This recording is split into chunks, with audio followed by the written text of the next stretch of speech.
કેન્યાના લશ્કરી વડા ફ્રાન્સિસ ઓમોન્ડી ઓગોલાનું ગુરુવારે હેલિકોપ્ટર દુર્ઘટનામાં મૃત્યુ થયું હતું. તેમની સાથે હેલિકોપ્ટરમાં સવાર અન્ય 9 લોકોએ પણ જીવ ગુમાવ્યો હતો. લશ્કરી વડા ઓગોલાએ દેશના ઉત્તરીય રિફ્ટ પ્રદેશમાં સૈનિકોને મળવા અને શાળાના નવીનીકરણ કાર્યનું નિરીક્ષણ કરવા બપોરે નૈરોબી છોડ્યું. જો કે હેલિકોપ્ટર ટેકઓફના થોડા સમય બાદ ક્રેશ થયું હતું. કેન્યાના રાષ્ટ્રપતિ વિલિયમ રૂટોએ એક ટેલિવિઝન સંબોધનમાં આ ઘટનાની જાણકારી આપી છે.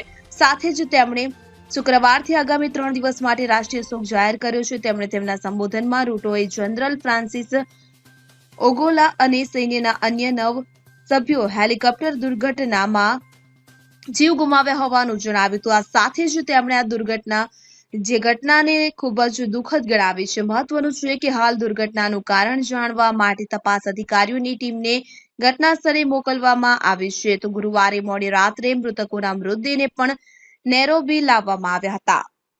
Bureau report CN24 news. હવે જુઓ દેશ દુનિયાની તમામ ખબરો તમારી આંગળીના ટેરવે. ઉઠાવો મોબાઈલ અને Google Play Store પરથી ડાઉનલોડ કરો અમારી CN24 ન્યૂઝ મોબાઈલ એપ.